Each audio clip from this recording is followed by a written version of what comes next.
So Cade Klubnik only played 2 drives on Friday night's game against the Tampa Bay Buccaneers. And honestly, that got to me as a Jet fan who was looking to see him play a whole lot more than that. You're watching the Jets Report by Chat Sports. We are presented by Prize Picks. My name is Mike Jarapito. So what did Cade do on Friday night with his limited opportunities? Well, he only had 2 drives, but pretty well. Went 5 of 7, 56 yards, 94 rating. Look, he didn't blow you away with what he did on Friday night, but it was 2 drives. It was 10 points for the Jets. And the rest of the game, just the 6 points combined from Bailey Zappe and Brady Cook. And so it's not only the play from Cade Klubnik that I saw, but the fact that he only played 2 drives for the Jets on Friday night just tells me that this quarterback 2 competition is becoming a lot more clear. I do think Klubnik is the guy. I thought he was the guy as soon as we drafted him. I thought that in May. I thought it in June, all of July. And now here we are in August, and I still believe the same thing. I think it's becoming pretty clear that Cade Klubnik is going to win this job, that the Jets staff wants him to win this job, and that Jets fans like myself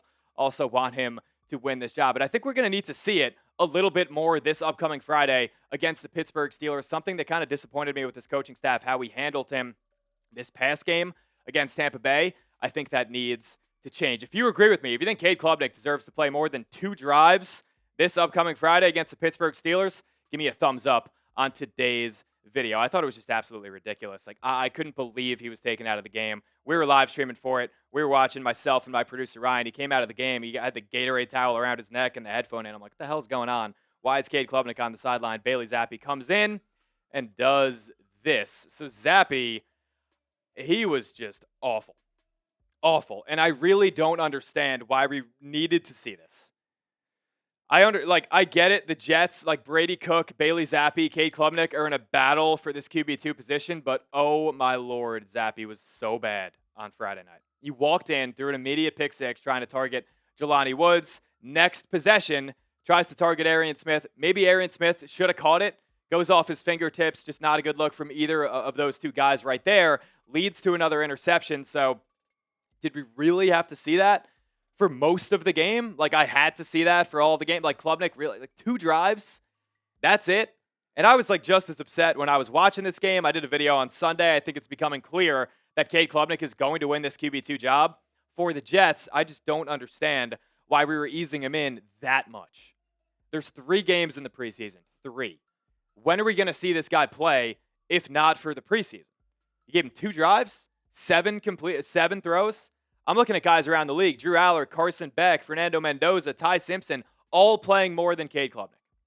I really didn't understand it from the Jets. And for Cade, like, I don't want this to be another Christian Hackenberg deal to where it's like, oh, not that, Cade was a second-round pick, but we got him and we never found out what he was, right? Because the only way that Cade plays this season for the Jets is if Geno gets hurt, is if Geno's not playing well. I don't think if Geno didn't play well for 2 weeks, he'd come in. But let's say Geno's not playing well. The Jets are 2-6 and it's Halloween. I maybe think Klubnik could get in the game.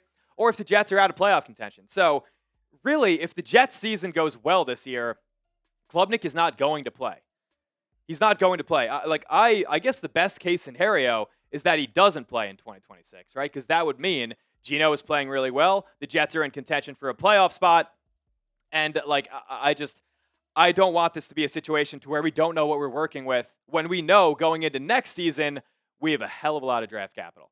Like, the Jets now have 3 first-round picks in that year. Like, it's going to be the better of Dallas or Green Bay. I do think it's going to be Green Bay with that better pick for us. I think we're going to end up with 3 picks in the top 20. Indianapolis is reeling right now. They just signed Keenan Allen, but they lost Alec Pierce. They're going to probably lose Alec Pierce for a little bit here during the season, but I think there's no doubt the combination between the amount of good quarterbacks in this class that I expect there to be, and the Jets having 3 first-rounders, the Jets feeling like they're building towards that next quarterback, I think there's no doubt that we'll get one next year. So if we don't see Klubnik this year, not sure when we're going to see him. What do you guys think down in the comments below? And this isn't really, like, nothing's really set in stone here, right? It's not like Klubnik is the week 1 starter of this team, despite crazy Jets fans believing that he should be. This is a tough prediction to make.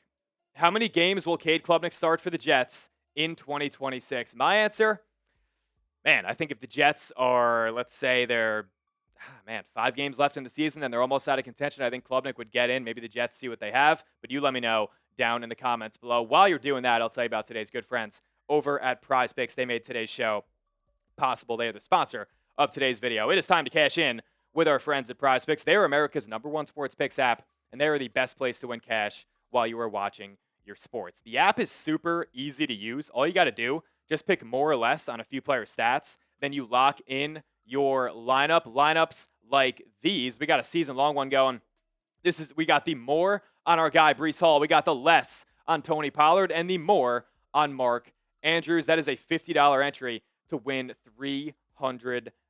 They got a new social feeds feature. You can share Prize Picks with your buddies, copy lineups with just a single click. Make sure to follow me on there. I'm at Mike Jaraputo. You can get my picks before they're even posted here on the program. Prize Picks also now has early payouts. If your player gets off to a hot start, you now have that option to cash out those winnings before the game even ends. New user offer is a brand new offer. Play your first $5 and get $150 in lineups if you win. Just use code HMA when you sign up. That's right, Prize Picks. They just switched up their offer, so there is no better time to join, lock in, and win that first lineup. That'll be code HMA at sign up to get $150 in bonus lineups if you win your first $5 lineup. Thank you to Prize Picks for sponsoring today's show.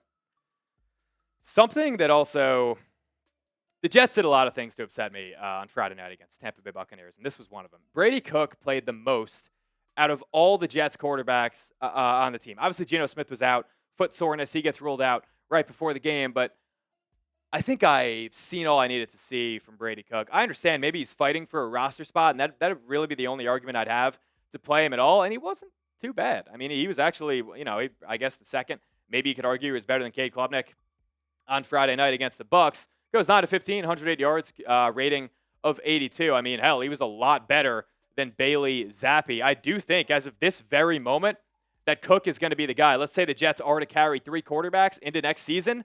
I do think Cook is going to be that guy for the Jets as QB3. I don't think Zappe has done himself any favors, especially with that, I guess I can call it a performance that he put on Friday. What do you guys think? Pretend to be Darren Muji for just a second. I do it every day here on the show. Would you keep Brady Cook or Bailey Zappe? Let's say the Jets are carrying 3 quarterbacks as we head in to the 2026 season. Who would you keep out of those 2 guys? Would you keep Cook? Give me a K for keeping Cook, or give me a C if you want to axe him, if you saw enough last season. All right, back to Klubnik now. So in this game, let's say we do get a half of Klubnik, right?